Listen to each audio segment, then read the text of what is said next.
전국에 계신 한능검 수험생 여러분들 또 왔습니다. 한국사를 맛있게 만들어주는 은쌤입니다. 자, 오늘은 저와 함께 어디를 볼 거냐? 바로 07 중흥을 꾀하는 백제와 한강 유역을 차지한 신라인데요. 이제 삼국의 마지막 정성기를 끌었던 신라가 어떻게 정성기를 만들어 나가는지를 볼 겁니다. 자, 그러면 한번 들어가 볼게요.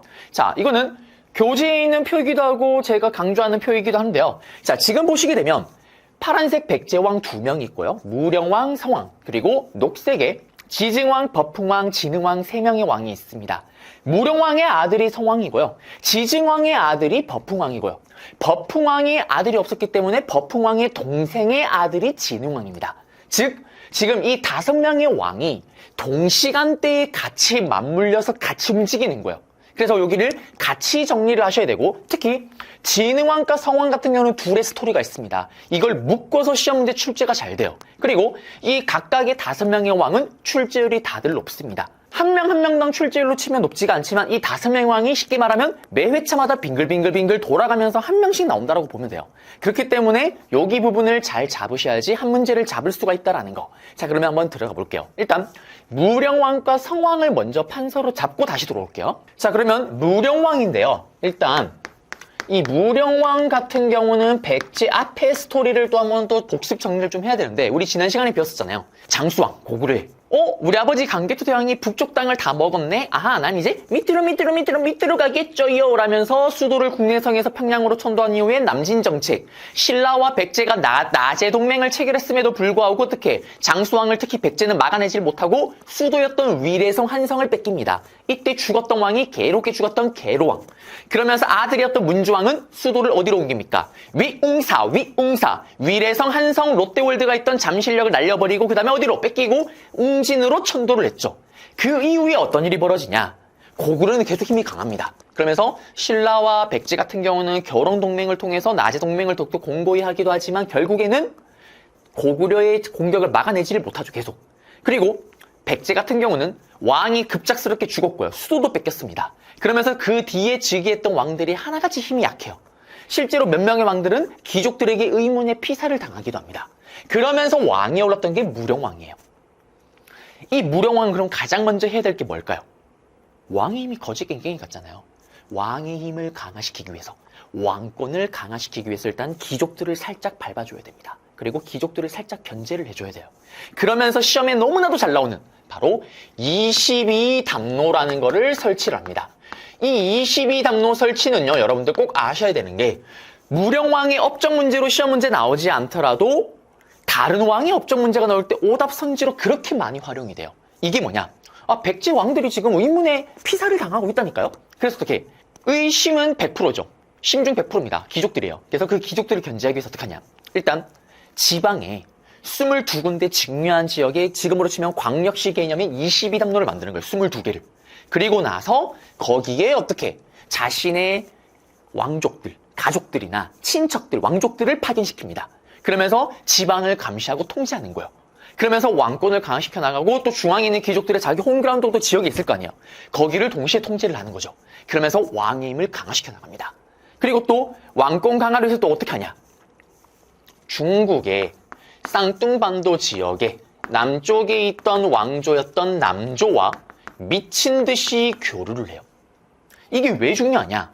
자, 여러분들이 뭐 대학생일 때도 그렇고요. 또는 뭐 학창 시절에, 고등학교, 중고등학교 시절에도 보면 선생님의 총애를 받는 사람들이 있어요. 학생들이. 또 교수님의 총애를 받는 사람들이 있습니다. 또는 회사원들 같은 경우는 이상하게 높으신 분들의 사랑을 받는 직원들이 있어요. 그럼 어떤 일이 벌어지냐? 걔가 정말 싸가지가 없든 걔가 공부를 못하든 뭐든 걔를 건드리기가 애매해요. 함부로 할 수가 없습니다. 왜? 제일 높은 사람의 총애와 사랑을 받고 있으니까요. 무슨 말이냐? 뭐만 하면 백제 무령왕은 중국에 사신을 보내고 선물을 보내요. 그러면서 중국 남조로부터 인정을 받습니다. 장하다 무령왕. 너는 다시 한번 백제를 부활시킨 왕이다. 장하다. 중국 남조로부터 인정을 받는 거예요. 선생님, 그게 뭐 어쩌라고요? 앞에 예시를 들었잖아요. 뭐냐? 신하들 백성들을 불러놓고 이렇게 얘기를 하겠죠. 신하는 백성들아, 신하들아, 이것 봐라. 나 중국 남조로부터 인정받은 남자야. 내 말 안 들을 거니? 무시하니? 죽여버린다. 오늘날로 치면은 더 쉽게 설명을 또 하자면요. 우리나라 대통령이 미국을 방문을 해서 회담을 가지고 만찬을 가지고 있는데 이때 언론, 해외 언론들이 다 모인 상황에서 미국 대통령이 이렇게 얘기를 하는 거예요. 한국은 전 세계 넘버 2. 넘버 1은 우리 미국, 넘버 2는 코리아, 넘버 2는 대한민국. 그러면 여러분들 어때요? 기분이? 나쁘지 않습니다. 아, 미국 1등인 거 누가 몰라요? 아, 중국 1등인 거 누가 몰라요? 근데 백제 부활을 시켰대요. 한반도 최고의 왕이래요. 자존감이 높아지겠죠. 그런 식으로 왕권을 강화시켜 나갔다라는 거. 또 하나 알아듣겠어요. 그러면 역사는 팩트입니다. 중국 남조가 그렇게 미친 듯이 교류를 했다는데 그 증거가 있어야 될 거 아니에요. 그 증거가 뭐냐면 나중에 문화사 파트 때 배우겠지만 바로 무령왕릉이에요. 무령왕릉을 가지고 또 시험에 단독으로 출제가 잘 됩니다. 또는 무령왕릉 사진을 던져놔요. 그리고 다음 자료와 관련된 왕의 업적을 오른 것은 무령왕인 거 알고 푸시면 됩니다. 왜 무령왕릉이 중요하냐? 우리나라 스타일이 아니에요. 중국 남조의 무덤 스타일을 그대로 벤치마킹한 우리나라에서는 보기 힘든 벽돌 무덤 양식이고요. 그리고 또 중요한 게 뭐냐면 거의 이 삼국시대 때 무덤 중에 거의 유일하게 정확하게 왕의 이름을 알 수 있는 무덤의 주인이 누군지를 알 수 있는 무덤이 바로 무령왕릉이에요. 지석이 발견된 거예요. 사마왕 어쩌고저쩌고 샤랑샤랑 꿀랑꿍 사마왕이라고 얘기를 합니다. 이 사마왕이라고 적혔는데 이 사마왕이 바로 무령왕을 가리키고 있는 거예요. 그래서 시험에 제대로 활용된 적이 있습니다. 사마왕 어쩌고저쩌고 샤랑샤랑 꿀랑꿍 다음 왕의 업적으로 오른 것은 백제 무령왕인 걸 알고 접근을 하셔야 돼요. 그러면 22담로를 설치를 했다 또는 무령왕릉 또 찾거나 아니면 중국 남조와 교류하였다를 찾으면 정답이 되겠죠. 끝났습니다. 자, 그리고 이 무령왕이 아야 죽었어요. 아야 죽고 나서 그 다음에 즉위를 한 왕이 바로 백제 성왕입니다. 무령왕보다 백제 성왕이 출제율이 훨씬 높아요. 그리고 백제 성왕과 관련된 스토리는 단독으로 출제가 되지 않더라도요. 연표를 물어보는 또는 가 사건과 나 사건 사이에 들어갈 수 있는 사건으로 옳은 것을 했을 때 그 기준점이 되는 사료로 많이 활용이 됩니다. 성왕을 잡아야 돼요. 일단 성왕입니다. 성왕은 앞에 왕들과는 다르죠. 무슨 말이냐? 무령왕이 왕이 오를 때만 해도 귀족들이 지금 왕들을 죽이고 있다니까요. 근데 무령왕이 지금 왕권을 다 잡아놨잖아요.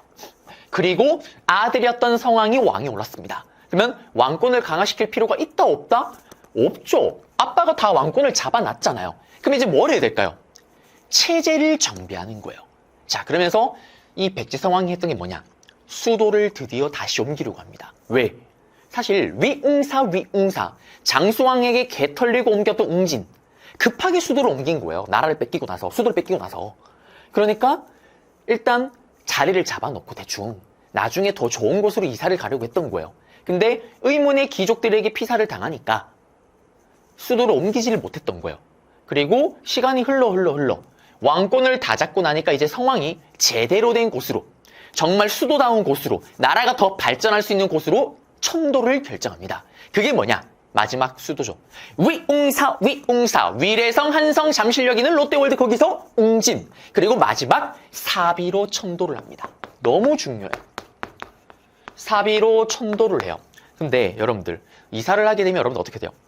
아, 인테리어 새로 하잖아요. 인테리어 새로. 그래서 나라의 국호를 고구려와는 원수니까 예전에 부여 우리는 그 부여를 개송했다. 남쪽에 있는 부여다 그래서 남부여라는 국호를 사용했고요. 백제는 참 22개라는 걸 22개, 22라는 숫자를 참 좋아하는 것 같아요. 수도 안에 22개의 관청을 만들기도 합니다. 그 다음에 또 수도로 옮겼잖아요. 그러면 지방행정개혁을 다시 개편해야 되겠죠. 그래서 수도 지역을 5개 부로 나누고요. 그 다음에 전체 지방을 5개로 나누는 오부 오방 체제를 다졌던 게 바로 백제 성왕의 스토리입니다. 네. 자, 그러면은 일단 여기까지 했고요. 그 다음에 남은 부분은 백제 성왕과 그 다음에 신라 진흥왕과 연결되는 스토리가 있습니다. 그 스토리를 잡기 전에 일단 여기 부분을 PPT로 돌아가서 별표를 좀 치고 다시 돌아올게요. 자, 무령왕입니다. 무령왕 같은 경우는 사마왕이라도 부른다고 했었죠. 무사. 무령왕은 사마왕입니다. 무사. 22담로 설치, 그 다음에 중국 남조안에서 양나라라는 나라와 교류를 합니다. 자, 그러면 문제 하나 볼게요. 네, 외울 거는 별로 없는데 문제도 그래서 쉽게 나와요. 여기 보시면 보세요. 고구려를 격파했고 다시 강국이 되었다는 내용의 국서를 양나라에 보내는 삐리리 모습을 형성했대요. 중국 남조의 영향을 받아 만든 벽돌로 축조한 삐리리 무덤. 백제 무령왕이죠. 그리고 무령왕릉을 설명하고 있는 거고요. 자, 그러면은 무령왕과 관련된 내용을 찾게 되면은 쭉쭉쭉 보시면 2번은 봤잖아요. 우리 사비로 천도하고 국호를 남부여로 거쳤다. 백제 성왕이고 아들이었던. 그 다음에 지방이 22담로. 정답은 3번 되겠습니다. 고궁원왕을 전사시킨 거 우리 앞에서 배웠죠. 백제 근초고왕. 그 다음에 불교를 공인했던 거. 동진에서 받아들였던 거는 백제입니다. 백제. 백제는 침류왕 때 불교를 공인했고요. 그 다음에 고구려는 소수리왕. 신라는 오늘 배우겠지만 버프왕 때입니다. 자, 그리고 백제 성왕이에요. 백제 성왕은 우리 앞에서 잠깐 제가 판서로 잡은 거는 사비, 부여, 천도를 했고 국호를 남부여로. 그리고 참 20이라는 숫자를 좋아합니다. 백제는. 그래서 수도에 22개의 관청, 그 다음에 오부, 오방이라고 해서 지방행정구역을 개편했고요. 자, 그 다음에 여기 내용은 제가 신라 이야기를 하면서 잡아드릴게요. 자, 그리고 넘어가겠습니다. 이제 신라 지증왕인데, 그러면 신라 지증왕을 일단 판서로 잡아놓고 들어갈게요. 자, 신라 지증왕입니다. 신라 지증왕, 그리고 버풍왕, 그리고 진짜 흥행했던 진흥왕. 왕공강화 3단 콤보예요. 신라는 이 3명 왕이 차례대로 왕에 오르면서 어떻게 중앙 집권국가를 완벽하게 다지고 신라 최고의 정성기로 치닫게 됩니다. 자, 그러면 그 스타트에 있었던 게 바로 신라의 지증왕이에요. 자, 그러면서 또 제가 또 신라의 또 모자를 또 한번 써줘야 됩니다. 사실 이 모자는요, 좀 허접한데, 이거는 사실 선생님 집에 있는 사촌 동생 걸 훔쳐왔어요. 병주야, 보고 있니? 제 사촌 동생의 피땀 눈물입니다. 이걸 가져갔을 때 눈물을 흘리기 시작하더라고요. 삼촌 이거 왜 가져가냐고. 미안하다. 고퀄리티의 강의를 위해서 너의 눈물이 필요했다. 네, 보고 있니? 네, 그렇습니다. 자, 잠깐 볼고요. 네, 자, 그럼 들어가서 지증왕인데요. 이 지증왕 같은 경우는 이렇게 생각하시면 될 것 같아요. 나의 지식을 증명하고 싶어서 안달이 났어. 한마디로 내 잘난 걸 자랑하고 싶고 왕권을 강하고 싶어서 안달이 났지만 아직까지는 왕의 힘이 약해서 쉽게 할 수 있는 것만 뜯어 고쳤던 왕입니다. 나의 지식을 증명하고 싶어서 안달이 났는데 아직까지는 힘이 약해요. 그래서 쉽게 뜯어 고칠 수 있는 것부터 합니다. 뭘 하냐? 일단 드디어 신라라는 칭호를 이때 처음으로 사용해요. 그전까지도 사로국이라고 했던 거예요. 그 다음에 또 기억나세요? 신라는 거서간, 차차홍, 이사금, 마립감 아직까지도 왕이라는 칭호를 못 쓰고 있었잖아요. 신라 지증왕 때 와서 내 잘난 걸 쉽게 자랑하기 위해서 어떻게? 일단 쉽게 할 수 있는 거. Is king. 드디어 왕이라는 칭호를 이때 처음으로 사용합니다. 그 다음에 왕권 강화를 위해서 가장 중요한 게 제가 뭐라고 얘기를 했어요? 활발한 영토 확장. 신하들아 백성들아 그거 아니? 오늘부터 저기가 우리 땅이야. 우와 우리 왕 개쩐다. 이거 보여줘야 됩니다. 그럼 네. 고구려를 가기엔 아직 힘이 약해요. 백제로 가기에는 지금 나제 동맹 중입니다. 장수왕 때부터 체결됐던. 그래서 어디로 가냐? 아무도 가지 않는 그곳. 울릉도로 갑니다. 울릉도에 있었던 나라가 우상국이에요. 이 우상국을요. 이사부 장군을 통해서 공격을 합니다. 그러면서 우상국을 복속시키죠. 그리고 독도도 이때 편입이 되면서 우리 역사 속에 제대로 처음으로 등장하기 시작을 합니다. 그게 지증왕 때고요. 그 다음에 또 지증왕은 나의 지식을 증명하고 싶어서 안달이 난 왕입니다. 그래서 어떻게 하냐? 요거는 심화의 심하긴 해요. 정답이 되는 경우는 잘 없습니다. 우경이라 그래서 소에다가 농기구를 장착하는 거. 이게 기록상으로 처음 등장했던 게 지증왕 때입니다. 자, 그 다음에 또 하나 시험에 너무나도 잘 활용되는 선지가 있어요. 사실 5명의 왕 중에서는 지증왕이 출제율이 가장 많이 떨어집니다. 그럼에도 불구하고 지증왕의 업적 중에 매 회차마다 거의 등장하는 선지가 있어요. 그게 뭐냐? 일단 신라는 수도가 어디예요, 여러분들? 경주잖아요, 경주. 경주 동쪽에 백성들이 사용할 수 있는 시장을 크게 만듭니다. 동쪽에 시장을 크게 만들어요. 동시라는 시장을 만들고요. 그뿐만 아니라 또 시장에 있으면 어떻게 돼요?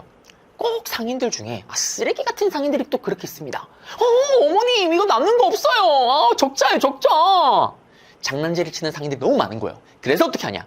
그걸 잡기 위해서 시장을 관리 감독하기 위해서 동시전을 설치했습니다. 이게 신라 지증왕의 업적이에요. 그래서 동시전을 설치하였다라는 선지는 경제사 문제가 나올 때 조선이든 고려든 정말 많이 오답으로 활용이 됩니다. 그래서 이게 신라 지증왕이라는 걸 기억하시면 되겠어요. 자, 그래서 다 잡아드렸고 다시 PPT로 한번 돌아가 볼게요.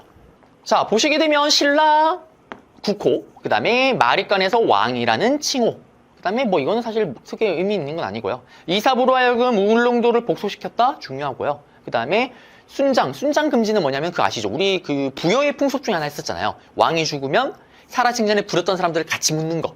그거 금지시킵니다. 왜? 노동력을 중시하기 시작을 하는 거죠.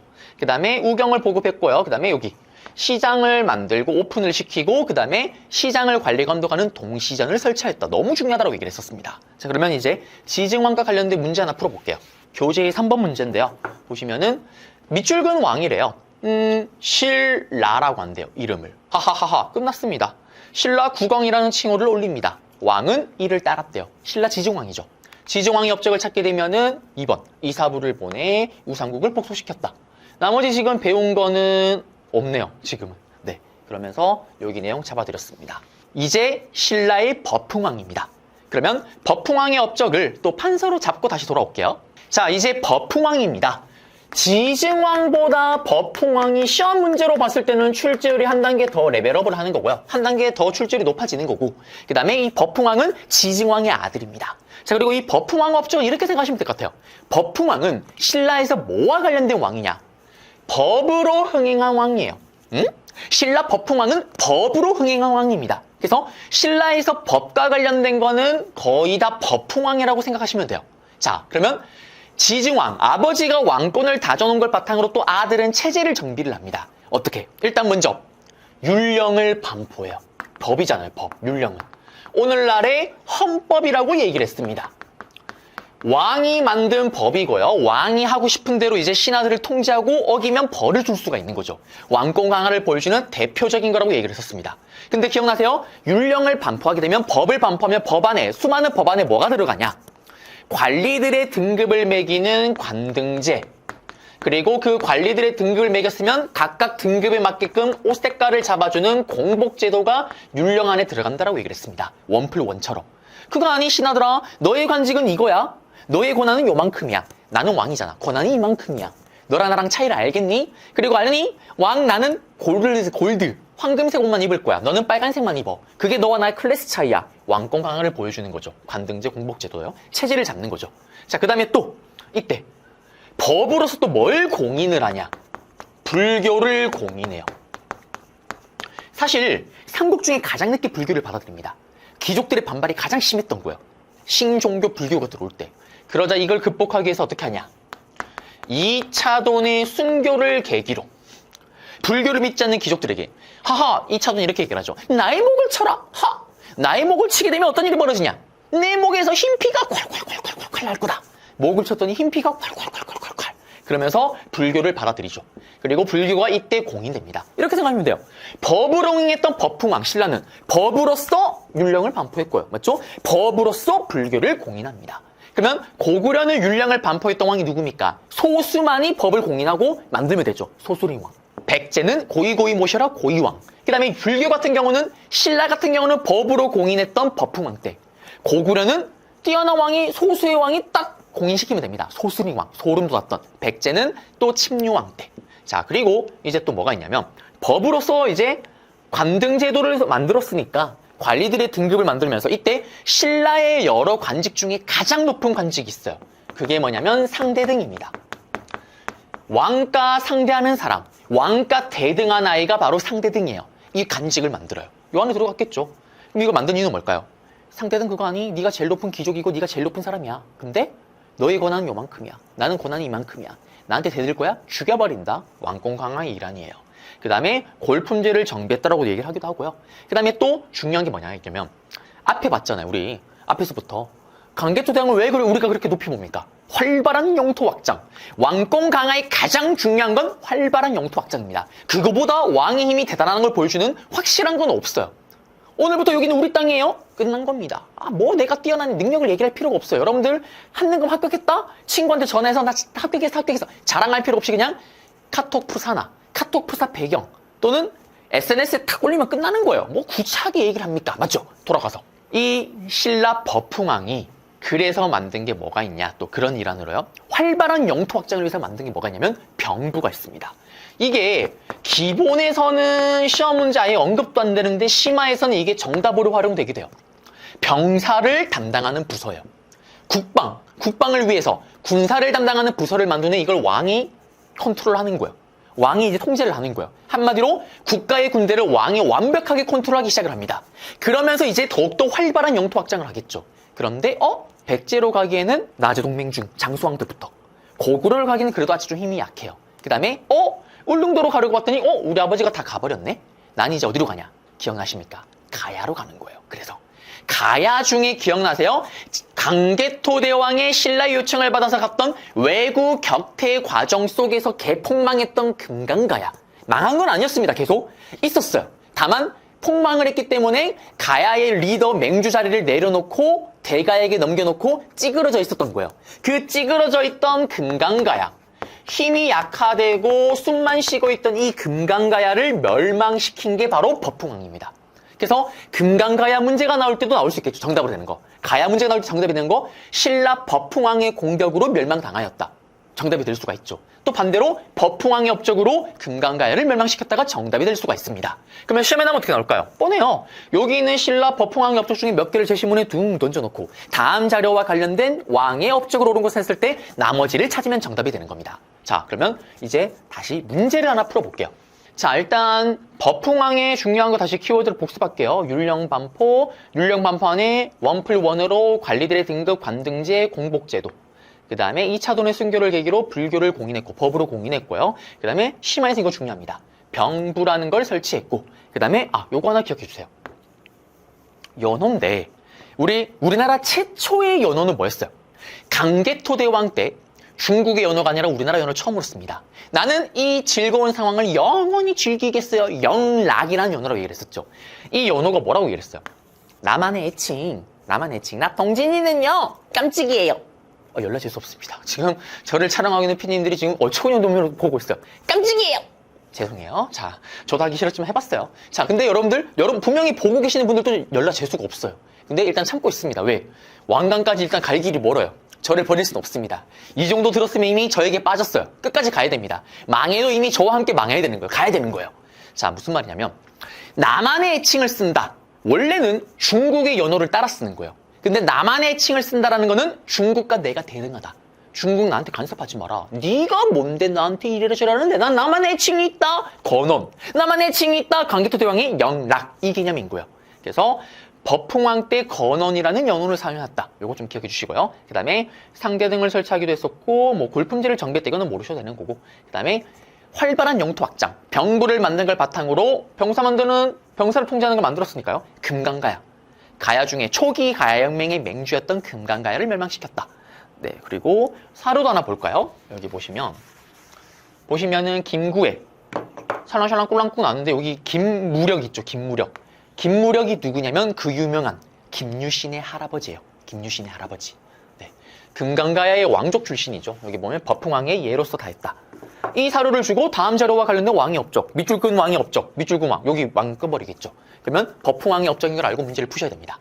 자, 그리고 볼까요? 여기 보시면은 율령을 반포한 신라왕이잖아요. 이 비석이는 신라 육보 쪽 샬랑샬랑 꿀랑꿍. 신라 율령 법으로 흥행했던 법흥왕이죠. 그러면 법흥왕과 관련된 걸 찾으면은 법으로서 불교를 공인했잖아요. 정답은 3번. 1번은 지중왕이죠. 아버지였던. 나머지는 아직 안 배웠습니다. 이제 신라 진흥왕입니다. 사실상 진흥왕을 하게 되면 여러분들을 그렇게 고통스럽게 하는 삼국의 왕들은 거의 다 끝났다고 보시면 돼요. 자, 그러면 이제 판서로 다시 한번 들어가 보겠습니다. 자, 진흥왕인데요. 또 저의 사촌 병주야 보고 있니? 너의 피땀 눈물. 네, 또 써줘야 됩니다. 자, 썼는데 너무 조잡한 것 같아요. 그래서 제가 진정한 신라의 근간을 찾았습니다. 여러분들.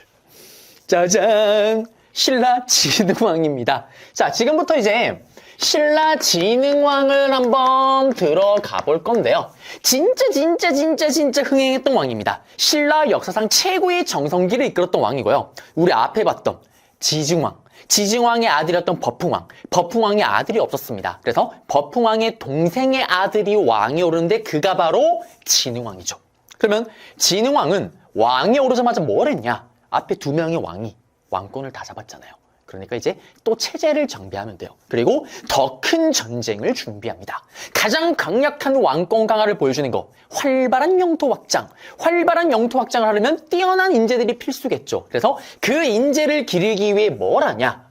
진흥왕 문제가 나올 때 정답으로 잘 걸립니다. 바로 화랑도를 국가적인 조직으로 정비했다라고 얘기를 해요. 쓰니까 너무 길어지네요. 네, 이게 도대체 무슨 말이냐? 화랑이요. 예전에는 동아리였던 거예요. 여러분들 중고등학생 시절에 동아리 해봤을 거예요. 대학교 때도 동아리를 해봤을 거예요. 그리고 뭐 회사 생활하면서 동아리 하기도 하잖아요. 근데 이 동아리라는 거는 필수는 아니잖아요. 예를 들면 학창 시절에는 시험 기간이 돌입했다. 동아리 활동이 스톱됩니다. 마찬가지예요. 화랑이 예전에 동아리였던 거예요. 그러니까 제대로 인재가 양성이 되지 않았던 거예요. 그러자 진짜 흥했던 진흥왕이 이 화랑을 국가적인 조직으로 정비를 합니다. 이게 와닿지가 않나요? 쉽게 설명하면 이거예요. 동아리였던 화랑을 수능 정규 과목화로 시켜버리는 거예요. 더 쉽게 설명하면 그럴 리가 없겠지만 교육부 장관이요 갑자기 긴급 발표를 합니다. 친하는 국민 여러분들, 지금 우리 대한민국의 정신을 한번 되살려보기 위해 올해부터 단소 수능 필수화 발표를 해버린 거예요. 그럼 어떤 일이 벌어질까요? 대학을 가려면 단소를 불어야 되는 거예요. 그러면 이제 모든 학생들이 이런 욕을 막 하겠지만 뒤에서 쉬는 시간에서는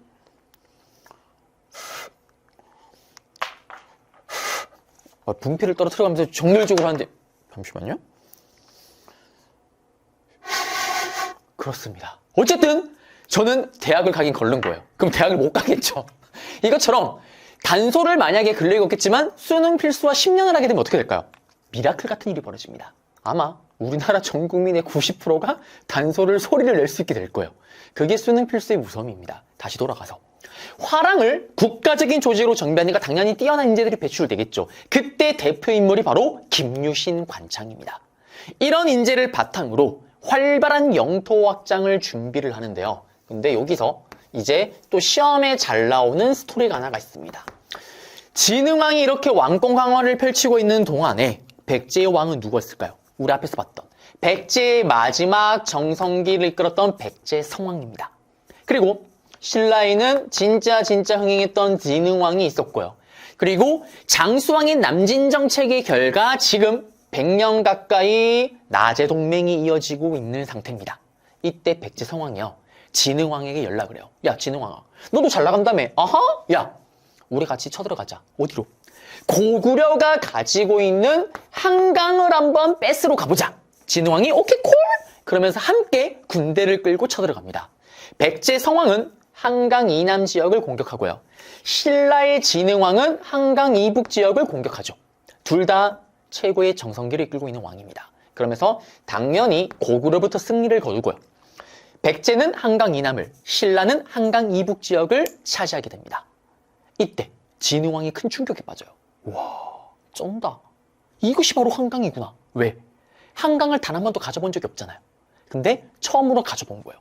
야, 이래서 옛날부터 고구려와 백제가 이걸 서로 가지려고 그 난리를 쳤구나. 너무나 좋은 땅, 성왕이. 야, 진흥왕아, 한강 좋지. 너무 좋아요. 배신을 땡겨버립니다. 신라 진흥왕이요, 배신을 땡기게 되는데 성왕과 함께 같이 한강을 공격해서 처음에는 한강 이북 지역을 차지했어요. 그리고 나서 사뿐하게 배신을 땡깁니다.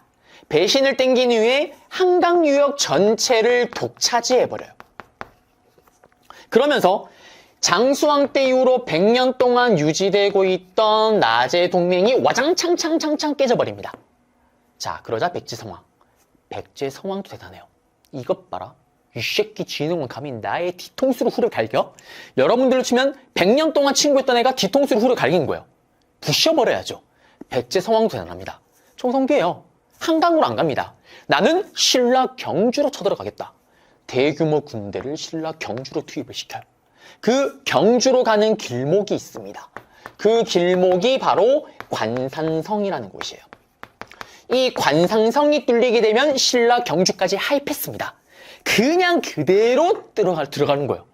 이때 성왕이 직접 가는 게 아니라 성왕이요, 자신의 첫째 아들을 관산성 전투에 투입을 해요. 그리고 아들이 승리를 거두기 직전이라는 소식을 듣습니다. 아들이 승리하기 직전이래요. 아빠의 마음 얼마나 신날까요? 아들을 응원해주고 싶은 거야. 격려해주고 싶은 거야. 그러면서 어떻게? 장하다 내 아들, 아빠가 간다, 응원하러 갈게. 신하들이 다 말려요. 전하, 전쟁 다 끝나갑니다. 다 끝나고 가셔 늦지 않습니다. 난 내 아들 칭찬하러 갈 거야. 간다. 가다가 매복해 있던 신라군에게 붙잡혀버려요. 그러면서 백제성왕이 죽어버립니다. 관상선 전투 과정에서 백제 성왕이 전사를 내버려요. 자, 우리 앞에서 봤잖아요. 왕이 지금 나 아들 응원하러 가다가 잡혀서 죽을 거야. 마음의 준비를 하렴? 이게 아니라 갑자기 죽어버렸잖아요. 그러자 왕이 죽으면 어떻게 될까요? 게임 오버입니다. 게임에서 주인공이 죽으면 게임 오버잖아요. 퇴각하는 거예요. 퇴각하는 백제군을 신라가 공격을 해서 다 작살을 내버립니다. 그러면서 백제는 관상선 전투에서 성왕의 전사 이후로 백제 마지막 왕이었던 의자왕이 나올 때까지 쭉 암흑기예요. 반대로 신라는 이 사건을 계기로 최고의 정성기로 치닫습니다. 이걸 바탕으로 북으로도 치고 올라가서요. 원산만 일대까지 올라가요. 그래서 신라 역사상 가장 넓은 영토를 차지했던 게 바로 진흥왕입니다. 그리고 또 활발한 영토 확장, 가야, 마지막으로 남아있는 가야. 금강가야가 초기 가야의 맹주였더라면 후기 가야의 맹주는 어디였나요? 바로 마지막까지 큰 가야, 대가야죠, 대가야. 대가야를 멸망시킵니다. 그래서 가야로 문제가 나올 때 대가야가 딱 지정해서 나왔을 때는 대가야 정답이 될 수 있는 게 진흥왕의 공격으로 멸망하였다. 찾으면 정답이 될 수가 있겠죠. 그리고 이 진흥왕은 또 본인이 정복했던 지역에 직접 가요. 직접 가서 내가 진흥왕이에요. 내가 바로 당신들의 군주예요. 라면서 온 후에 신라 경주에서 가지고 온 돌을 가지고 비석을 세웁니다. 그거를 뭐라고 얘기하면 시험에 잘 나와요. 바로 4개를 세우는데요. 그거를 4개의 순수비라고 얘기를 합니다. 자기가 직접 순수하게 직접 가서 비석을 세우는 거예요. 그리고 가장 대표적인 순수비가 뭐가 있냐면 북한산비가 있습니다. 북한산비는 시험에 단독으로 출제가 돼요. 원래 이 북한산비는 사람들이 무학대사의 비로 알고 있었던 거예요. 그런데 조선 후기 때 와서야 추사체로 유명한 김정희 선생님이 아니다. 이거는 무학대사의 그 비가 아니라 이거는 신라 진흥왕 때 세워진 비석이다 라는 걸 밝혀내요. 그래서 그걸 담은 책이 뭐냐면 금석과학록이라는 책이 있습니다. 이거는 시험에 또 단독으로 출제가 돼요. 추사체 김정희 문제가 나올 때, 김정희 인물 문제가 나올 때요. 그리고 이걸 통해서 알 수 있는 거, 금석과학록을 통해서 북한산비가 진흥왕의 비석이라는 걸 밝혀냈다라는 거. 이것도 기억을 하셔야 되고요. 그 다음에 4개의 순수비 플러스 본인이 직접 가진 않았기 때문에 순수비라고 부르진 않습니다. 단양 적성비라 그래서 정복한 지역에 또 비석을 하나 세우기도 했다라는 거.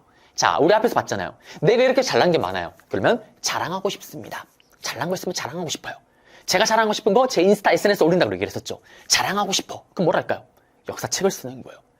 예전에 근초고왕이 고구려의 고궁원왕을 죽이고 너무 흥이 납니다. 흥이 나요. 고흥의 석이라면 여긴 거칠게 배신을 땡겼죠. 진흥왕은 아주 거치 났지. 거칠부가요. 거치 났지. 거칠부라는 아저씨가 국사라는 역사책을 씁니다. 여러분들 심화에서는 진흥왕이나 이런 문제가 출제됐을 때 역사책을 가지고 정답을 만드는 경우가 많아요. 또는 오답 선지로 정말 많이 활용이 돼요. 고흥의 서기, 그 다음에 거칠부의 국사, 거치났지, 배신을 땡긴 거치났지, 거칠부의 국사, 진흥왕. 그러면서 여기 내용 다 잡아드렸고요. 그리고 또 심화의 심화로 또 하나 잡아드리자면 진흥왕 때 국가적인 차원에서 큰 불교 사원을 만들어요. 우리에게 너무나도 유명한 황룡사 절을 만든 게 바로 진흥왕입니다.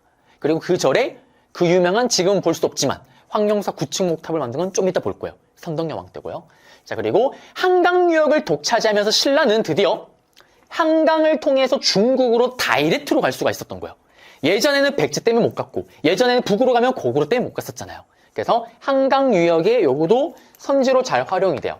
진흥왕 문제로 정답이 된다기보다는 다른 문제 선지로 많이 활용이 됩니다. 당항성이라 그래서 국제무역항을 한강 유역에 만들었다라는 거. 그래서 여기 내용 다 잡아드렸습니다. 그러면 성왕까지 다 잡아드린 거예요. 못했던 내용까지. 자, 그러면 이제 PPT로 돌아가 보겠습니다. 보시게 되면은 화랑도를 국가적인 조직으로 정비하였다. 너무 중요하다고 얘기를 했었고요. 그 다음에 품주 설치 같은 경우는 정답이 된 적은 없어요. 선지로 활용된 적이 있습니다. 다른 거에 오답 선지로. 품주가 뭐냐면 조세를 관장하는 기구예요. 네, 그냥 하고 넘어가시면 될 것 같고요. 그 다음에 이런 걸 바탕으로 뛰어난 업적을 바탕으로 또 연호를 사용하긴 합니다. 개국, 태창, 홍지 연호를 사용하는데 이것도 진흥왕 문제의 단독으로 정답이 된 적은 없습니다. 네, 그리고 황룡사를 건립했다 설명했었고요. 그 다음에 거칠부 국사 중요해요. 거치났지, 배신을 땡겼던 거치났지, 법풍왕. 그 다음에 한강요에서 관상선 전투의 성왕을 죽여버렸고요. 그 다음에 당한성을 촉초했고 그 이후에 원사만 일대 함경도 진출, 그 다음에 대가야 정복 중요하고요. 그 다음에 4개의 순수비 중에 북한산비, 특히 진흥왕 거를 밝혀냈던 게 조선 후기 실학자 추사체 김정희의 금속관옥이라는 책을 통해서 이런 4개의 비가 있었다라는 거. 그래서 진흥왕 문제가 나올 때 4개의 순수비를 건립하였다. 정답이 잘 되기도 합니다. 그리고 지도를 좀 볼까요? 이 지도, 호랑이 담배 피던 시절에 한능검 시험 문제 한 30회차 이전에는 이걸 줘요. 지도를 통째로 줍니다. 다음 지도와 같은 시기 정세 때 볼 수 있는 모습으로 옳은 것은 진흥왕의 업적을 물어보는 거예요. 순수비 있잖아요. 북한산비. 여기 당항성이고요. 그 다음에 관상성. 여기가 뚫리면은 신라 경주까지 하이패스인 거예요. 그리고 여기가 북한산비 당양척성비고요. 그리고 4개의 비석을 주고 나서 다음 비석을 건립했던 왕의 업적을 옳은 것은 이렇게 문제를 내기도 해요. 자, 그리고 문제 볼까요? 다음 업적인데 보세요. 황룡이라는 이름을 내려줬대요. 황룡사.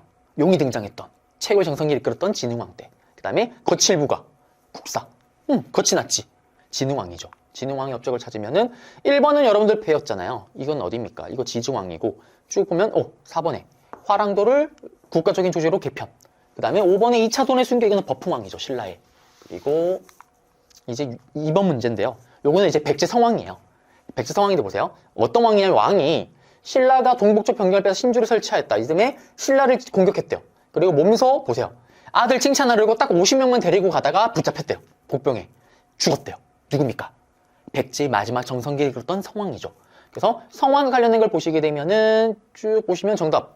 위웅사 마지막 사비로 천도하고 인테리어 새로 해야죠. 국호를 남부요. 정답은 2번이고 그 다음에 여기 배운 거 2번은 근초고왕 때고 그 다음에 4번은 괴롭게 죽였던 괴로왕 때고 5번은 동진으로부터 불교를 받아들인 건 백제 침류왕 때죠. 자, 그래서 정답은 3번이고. 자, 그리고 여기 보시면은 가나 기준점이 여기 또 사로 또 나왔죠. 이 사로가 정말 많이 활용이 돼요. 진흥왕이나 성왕 문제가 나올 때 단독으로 출제될 때 물어보기도 하지만 이렇게 가나 사이를 물어볼 때 기준점으로 많이 활용이 돼요. 그러면 나 같은 경우는 앞에 봤잖아요. 이거는 진흥왕과 선왕 때 시기고 성왕 때 백제. 그다음에 여기 보시면 문주가 왕이에요. 문주왕. 고구려에게 죽은 백제왕 누굽니까? 괴롭게 죽은 괴로왕 장수왕 때. 그리고 그의 아들 문주왕 때죠. 그러면 장수왕과 그다음에 신라 진흥왕 백제 성왕 사이에 들어갈 수 있는 스토리겠죠. 그러면은 찾으면은 쭉 보시면은 뭐가 있냐면은 여기 4번 무령왕 22담로 백제 성왕까지잖아요. 지금 나가. 그러면 성왕의 아버지였던 무령왕은 요 사이에 들어갈 수 있는 거 맞죠? 정답은 4번입니다. 그리고 이제 대가야인데요. 대가야는 여기 있는 것처럼 또 시조가 누구였습니까? 이진아신왕. 맞죠? 대가야만을 가지고 단독으로 시험에 출제할 수 있습니다. 이진아신왕 이거 사로주고 샤랑샤랑 꿀랑꿍? 다음 자료와 관련된 나라에 대한 설명으로 옳은 것은 했을 때 예전에 우리 금강가야 대가야 공통점 뭐였어요? 정리 한번 할게요. 둘의 공통점은 둘 다 연맹왕국 체제로 끝났다. 둘 다 공통점은 신라에게 멸망을 당했다. 금강가야는 초기 가야혁명의 맹주, 대가야는 후기 가야혁명의 맹주. 그리고 맹주가 바뀌게 됐던 계기는 강대토 대왕의 왜구 격퇴 과정 속에서. 그리고 둘 다 한때 잘 나갈 때는 낭랑가 외의 철을 수출하기도 했었고요. 또 덩이살에는 철 원자재를 화폐처럼 사용하기도 했었다라는 거. 다 설명해 드렸습니다. 그리고 대가야는 진흥왕, 그 다음에 금강가야는 법으로 행했던 버풍왕에게 멸망당했다. 가야의 문화재고요. 가야의 문화재고 이런 가야의 문화재 주고 나서 다음 같은 문화재를 가졌던 나라에 대한 설명으로 이렇게 문제를 내기도 합니다. 가야는 무슨 변태? 철변태. 진흥왕이 2,245에 명령해서 삐리를 공격했대요. 진흥왕 때. 그리고 결국 멸망시켰대요. 멸망시키는 뭐예요? 진흥왕 때. 큰 가야, 대가야죠. 그러면 대가야에 대한 설명을 쭉 보시게 되면 여기 고령 대가야잖아요. 연맹 중시로 성장하는 과정을 조사한다. 고령 대가야를 알아보고 조사하는 거죠. 정답은 5번입니다. 나머지는 전혀 다 가야와 관련이 없고요. 그리고 이제 기타 등등인데요. 이제 그 이후에요. 그 이후인데 고구려는 또 써줘야 됩니다. 고구려는 영양왕이에요. 영양왕이 왜 중요하냐? 아주 영양가가 있는 왕입니다. 네, 어떤 영양가가 있냐? 이 영양왕 때 죽일 설설설설설설 다음 시간 다시 배울 거예요. 수나라를 물러 죽였던 살수대첩이 일어나요. 을지문덕에. 그 다음에 띠리리 온달장군. 평강공주가 부인이었던 그 온달장군이 살수대첩이 일어나기 전에 거의 바로 직전이에요. 한 20년 전에 그때 신라를 공격하다 사망을 합니다. 그래서 요거는 그냥 흐름상. 그리고 수나라를 물리친 걸 또 기념하기 위해서 또 책을 써야죠. 대군을 무찔렀잖아요. 이문진의 신집이 편찬이 됩니다. 아주 영양가가 있었던 영양왕. 요거는 제가 다시 뒤에 가서 다음 강의 다시 한번 깊게 설명해 드릴게요. 지금은 이렇게만 설명을 해드렸고요. 그리고 연도 흐름상은 온달이 살수대첩 바로 직전이다라는 걸 꼭 기억하셔야 됩니다. 지금 여기서는. 그리고 역사책도 정리 한번 해볼까요? 거치 났지 거칠부 국사는 신라 진흥왕. 그 다음에 흥이 났던 고흥 서기 근초공황 때. 백제로 가서는 백제 무왕. 서동요의 설화의 주인공이고요. 이건 뭐 어릴 때 많이 들어봤던 내용이고, 그 다음에 전라도 익산에 미륵사지 석탑이 석탑 문제로 단독으로 출제가 잘 되는데 그 석탑 전에 미륵사라는 절을 만든 게 백제 무왕입니다. 무무 백제 무왕 무왕 때 미륵사요. 그리고 이게 익산에 있다는 걸 좀 아셔야 됩니다. 왜? 지역사 문제가 나올 때 활용되기도 해요. 자, 그 다음에 무왕의 아들이 누구냐? 백제의 마지막 왕이었던 의저왕입니다. 하하. 그래서 이 의자왕 같은 경우도 지금 그냥 넘어갈게요. 왜냐면 다음 강의에서 다시 깊게 배울 겁니다. 지금은 그래 하고 넘어가시면 돼요. 신라 진평왕은 원강의 뭐 수나라 이런 얘기가 나오는데요. 사실 이 원강에 좀 주목을 해야 되는데 원강이 누군지 아세요, 여러분들? 뒤에 다시 배우겠지만 화랑도의 행동 규범이었던 행동 강령이었던 세속 5개를 작성하고 만든 사람이에요. 그래서 이 원강의 세속 5개를 만든 이후부터 화랑은 그 세속 5개에 맞춰서 행동을 했던 거죠. 그리고 이 원강은 또 왕의 명을 받아서 수나라에게 군사 지원을 요청하는 걸사표라는 걸 짓기도 합니다. 근데 이게 단 한 번도 정답이 된 적이 없어요. 그냥 오답선지로 활용이 될 수는 있습니다. 그리고 원강이란 사람은 화랑의 문제가 나올 때는 세속 5개로 정답이 된 적은 있어요. 그렇지만 이걸 가지고 뭐 정답을 만든다? 이런 적은 없었습니다. 한편 진평왕이 아야 세상을 떠난 후에 아들이 없었어요. 그리고 또 왕에 오를 수 있는 품계를 가졌던 사람도 없었습니다. 아들도 없었던 거예요. 그래서 결국 딸, 여성이 드디어 왕이 될 수밖에 없었는데요. 그가 바로 선덕여왕입니다. 우리나라 최초의 여성왕이자 신라 최초의 여성왕이죠. 그러면 또 선덕여왕이 또 되어줘야 됩니다. 또 써줘야 돼요. 짜잔! 이 선덕여왕은 잘 생각해 보세요. 여성의 몸으로 왕에 올랐습니다. 모든 왕들의 내구주 속에 1순위는 왕권 강화예요. 그렇지만 여성이었던 선덕여왕, 어떻게 보면 그 어떤 왕들보다 왕권 강화에 더 집착을 했을 거고 왕권을 강화시키기 위해서 더 많은 노력을 했겠죠. 그 결과 뭐가 나오냐? 일단 앞에 진짜 흥행했던 진흥왕이 만들었던 황룡사의 본인의 위상을 높이기에 거대한 탑을 만듭니다. 그게 자장의 건의로 황룡사 구축목탑을 건립을 해요. 황룡사 구축목탑은 안타깝게도 나중에 몽골의 침입으로 사라지는데 자장의 건의로 황룡사 구축목탑이 건립되었다? 이거도 선덕여왕이 자체 왕의 업적으로 출제는 잘 안 됩니다. 10번에 한 번 나올까 말까요? 한 20번 하면 한 번 나올까 말까? 대신에 제가 이렇게 별표를 쳐드리고 이런 것들은 중요하다 하는 것들은 다른 왕들의 오답 선지로 활용이 되는 거예요. 자, 그 다음에 또 여성이다 보니 왕권에 더욱더 집착을 합니다. 신하들아 백성들아 이거 봐라. 난 비록 여성의 몸이지만 하늘의 이치와 하늘의 뜻을 정확하게 알고 있다. 왕권을 강화시킬 수 있겠죠. 바로 첨성대를 만드는 거예요. 하늘의 별자리를 읽어내는. 그리고 선덕여왕이 죽기 바로 직전에 비담과 염종이 난을 일으키기도 합니다. 이게 최근에 활용됐어요. 김유신 인물 문제로 나올 때. 이거를 김유신, 신라에 무려 5명의 왕을 모셨던 김유신에 의해서 진압이 됩니다. 자, 그리고 선덕여왕이 죽었는데 이때 또 자식이 없었어요. 그래서 진덕여왕이 왕위에 오릅니다. 이 진덕여왕은 진평왕 동생의 딸이에요. 신라의 2번째 여왕입니다. 선덕여왕 다음에 즉위를 해요. 그리고 우리가 또 시험에 단독으로 출제가 되는 태종무열왕 김춘추의 이모이기도 합니다. 그래서 진덕여왕 때 삼국통일의 기반을 마련했다고 얘기를 하는데 이때 김춘추가 이모를 위해서 또 신라를 위해서 자신을 위해서 당나라로 건너가서 나당 동맹을 체결하죠. 그게 진덕여왕 때입니다. 그리고 나서 본격적인 삼국통일전쟁은 이제 태종무열왕 김춘추가 왕에 오르면서부터 시작이 되죠. 요거는 다음 강의 때 배울 겁니다. 네. 그러면서 우리는 신라의 이후에 진흥왕 이후의 스토리도 한번 잡아드렸고요.